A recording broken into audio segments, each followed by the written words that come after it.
Good morning. Don Briggs, your mayor. Today is Thursday, March 11th, 2021. My guest today is Mark Lancaster, a green home builder and former chairman of the Frederick County Sustainability Commission. He is the president of Lancaster Craftsmen Builders and been at that for many, many years, and an excellent builder. He's a grad of the Mount, and he lived right here in town at the old motel that was by the what is now the Carriage House Inn, for some of the people that go back there. Mark, thank you for coming to join us. I really appreciate it. You bet, Don. I'm going to catch up a little bit on coronavirus Okay. thing, and that's it. I had a wonderful conversation with all the mayors this morning with the county executive. So today, about 25% of our population is vaccinated. Still trying to get everybody who's over 75 years old. And if you know somebody that needs rides or whatever, let's see what we can do to help them out there.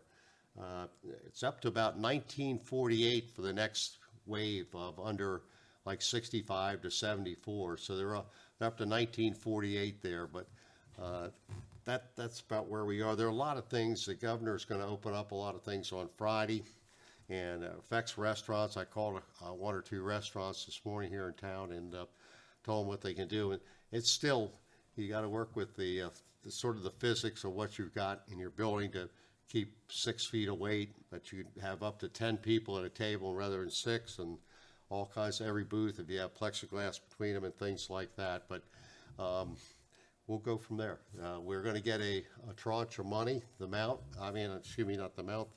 town, and as part of this next wave of money, and probably about $2,700,000 that will work into our budget. That is good news.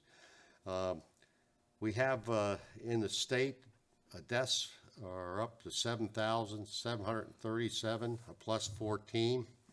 Frederick County has 17,035 cases. What they're watching here really is the hospital beds, and when it was at the peak in the last surge this winter, it was 30 to 33, the demand there, and right now we're still there, so they're watching that closely. That in our zip code, we have 356 confirmed cases. That's up from 329 at the beginning of February. Demand for ICU beds in the state is down slightly. Acute beds down slightly, and the total beds about down a little bit too. Again, the Frederick County Health Department will not get any details other than what I've given to you at this moment. Mark, it's good to have you up here. You're a green builder, and everything's green. We're hearing the whole Green New Deal. What does and people always want to have a house. You've been a home builder for 40 years. Tell me what can they expect, especially with the prices and low rates and the market going up so much. Well, right now, anybody that's in the housing market knows that there's a limited supply on homes that are available, and those are resales. New construction, because resales are at such a limited supply, is at an all-time high, especially in our area.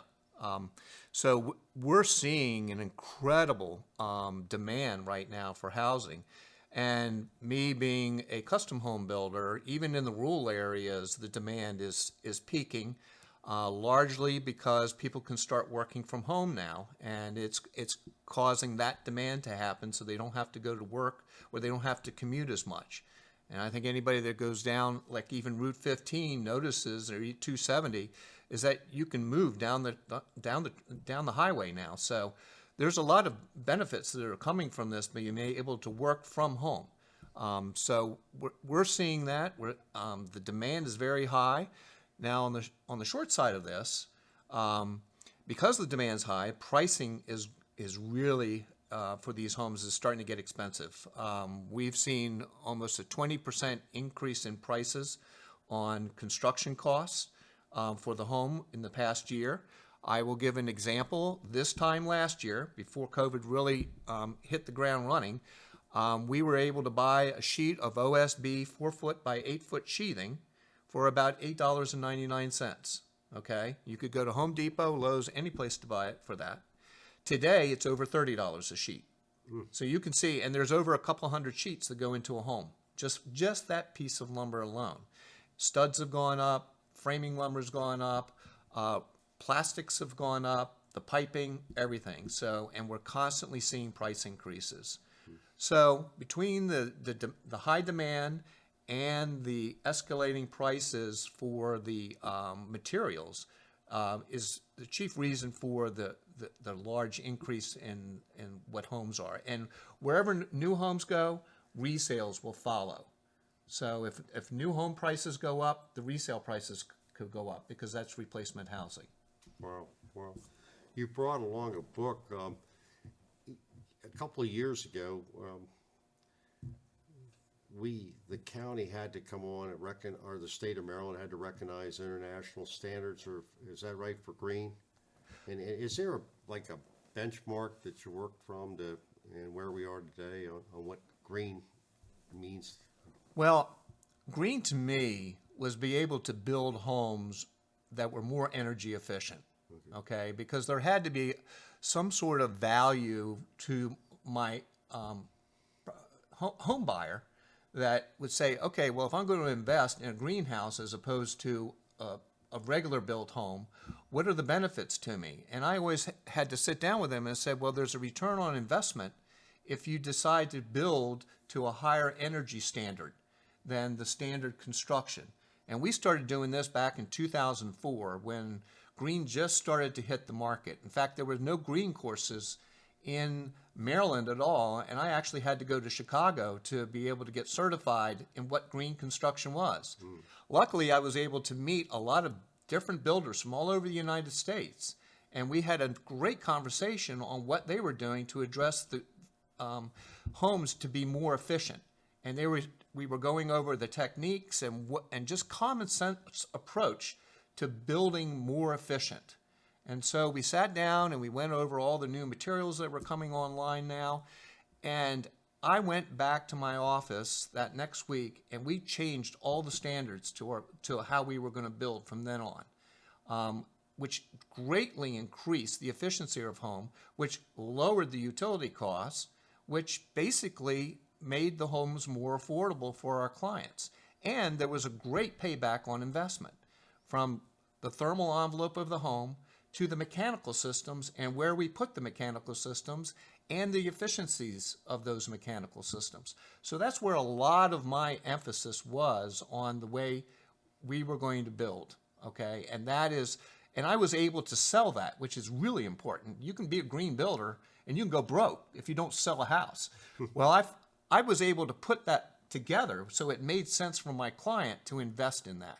And so that's what we did. And because of that, and the way technology has changed so much over the past years, we're able to use new products to make our homes probably almost 50 to 100% more efficient than they were being built back in 2004, 2006. And we actually have our houses tested to prove that before we turn them over to our clients, so that we do know how much air is leaking out of the house, how much the heat and air conditioning is going to stay in the home. And because we're building our houses so tight, we also look at air quality too. And we've invested in mechanical means to make sure that the air quality is good in these homes. So it's a combination of things, but we've really come a long way in construction since 2004, 2006. And all this was spurred on building green like this when we had that first energy crisis, when unleaded gas was up over $4 a gallon and propane gas was going up over $4 a gallon. And there were people that had these, I'll call them McMansions, that were having utility bills of anywhere from $1,200 to $1,500 a month just for their gas, their propane gas. And we knew that we couldn't keep building that way. So we changed our whole methodology.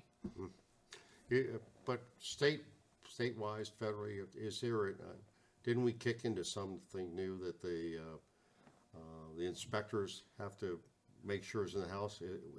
What was that called? That was done right after that energy crisis, around 2004, 2006, where we had a national energy code, okay, that was incorporated, where where the R rating or where the insulation standards were tightened up, so that we actually had to have inspections on homes with the insulation. We never had inspections for insulation before 2006 in Frederick County or Frederick City. But it was mandated that we'd have it inspected after 2006. Okay, the insulation was put in right. Then the R values went up. It went from like R13 walls to today we have to have R20 in our walls, which is the resistance to heat and cold. Okay, the insulation standards in the attic also changed, and now we actually, if we're building on a prescriptive basis, we actually have to have the house tested. We have to have what they call a blower door test, where it determines the amount of leakage that's in the home, and then you have to pass a certain standard. Is that part of the HERS test? Yeah, that is part. You can make it part of the HERS test, absolutely. Okay. And so the HERS test, basically the way that test works, it goes anywhere from 0 to 150. Okay, and what it is, it uses as a baseline what the code was, the energy code, a new home being built in 2006. So if you have a home that tests at 150, that means that you are 50% less efficient than a home that was being built in 2006 to code, okay? But if you have a HERS rating of 50, like a low golf score, which is good, that means that you are 50% more efficient, okay, than a home that was built in 2006, okay? So our homes today, by using the new insulation, I'm speaking of my company, by new insulation standards, possibly using geothermal and things of that nature, we're able to get it down into the low to mid 50s, okay? The only way that we can get it below 50 is that we actually have to introduce energy producing devices, such as either a windmill or solar panels. That will get you down. There's no way you can get to 0 unless you create energy, because let's face it, in order to have a home, you're going to use energy, okay? You can't build a home that has no energy. So we have to create it. And what people are doing now is that they're putting solar panels on roofs, okay?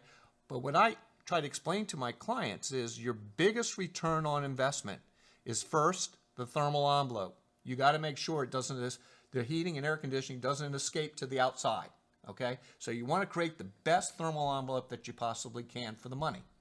The second thing is to create a mechanical system, predominantly heating and air conditioning, that makes sense, that is very efficient, and you don't run, for instance, your ductwork in non-conditioned areas. You don't put your ductwork in non-conditioned attics anymore. You keep it inside the thermal envelope.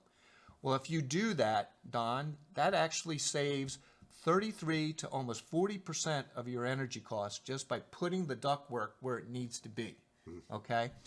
And because you're doing that, and you're creating the thermal envelope outside of where the mechanical systems are, you can actually make the mechanical systems smaller, okay, which saves money, which enables you to put that towards your insulation. So it's a win-win, it's a win-win proposition, but you got to be able to think this up front and plan for how the home is going to be built.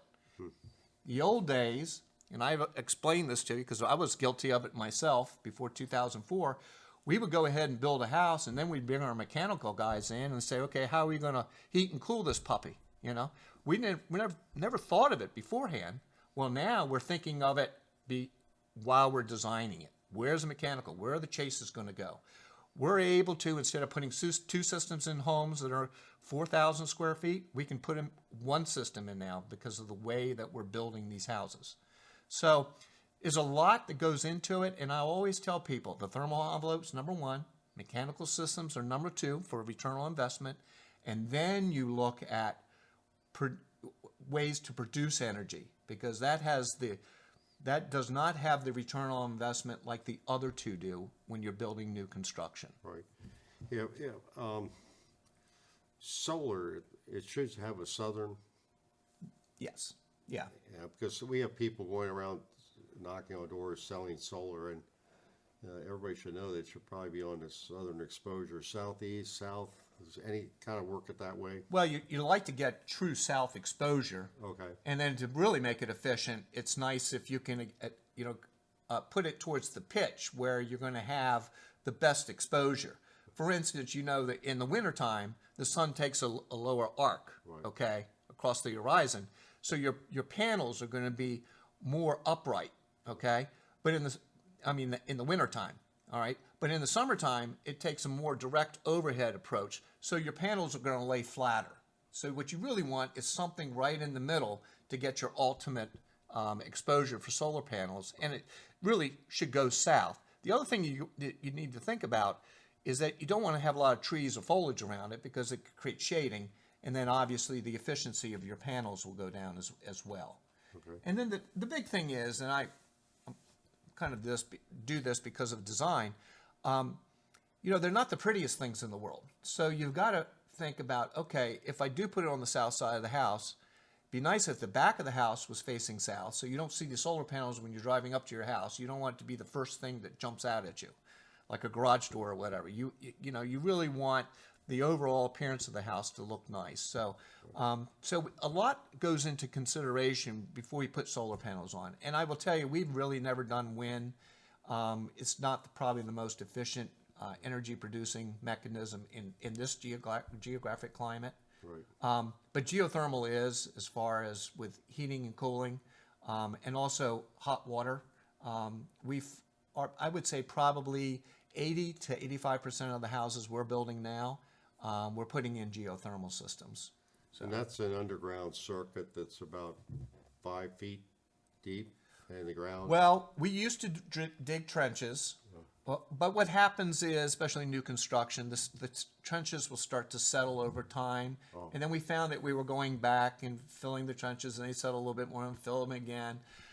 So we decided that the best way to do this, and it's actually a little bit more efficient, is to actually drill the wells. And you really don't have any well casing that sits over top of the ground. They just drill the wells, and then you have a loop that runs through the ground. And the loop is guaranteed for life, okay?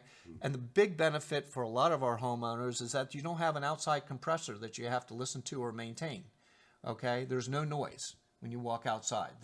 It's just this loop, and this loop basically it's transferring the ground temperature of anywhere from 50 to 55 degrees into your home, okay, with where it will create the heat or the air conditioning.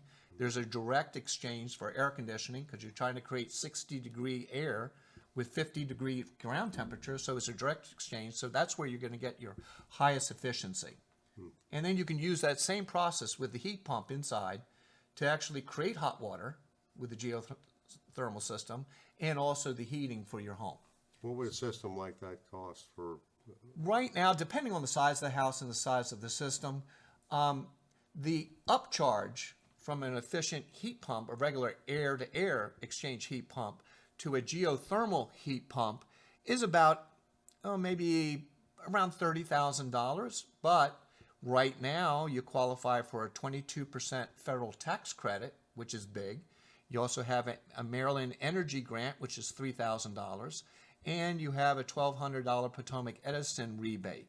So when you add all those, your delta is down to about maybe half of that. So $15,000 upgrade to go to the geothermal system.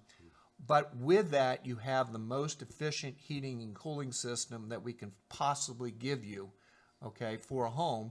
And the return on investment with something like that is anywhere from 5 to 7 years. So if you're planning on living in your home for 5 to 7 years, you're going to be able to recoup the amount of energy savings that will pay for that. And a lot of people do that. That's terrific. When you put a solar on a roof, and you need to replace your roof, is there an issue? Well, typically before you put solar on a roof, you want to make sure you really should make sure that you have a new roof underneath it or a fairly new roof so you don't have that problem. The other thing too is if you have solar panels over top of your shingles, they're going to protect your shingles from ultraviolet light. Okay, they're going to shade it all the time. So the shingles are technically under the solar panel should probably last forever, okay? Because what deteriorates shingles is the sunlight, okay? Because it's an asphalt, basically it's an asphalt product. So from that perspective, you're probably going to have a good 25, 30 years, maybe 40 years, you know. And I will tell you, Don, solar panels probably have a lifespan of about that anyway. So if you have to replace the roof, then your panels are going to have to be replaced anyway, you know, because their efficiencies go down over time. I think they lose about a 0.5 to 1% efficiency every year.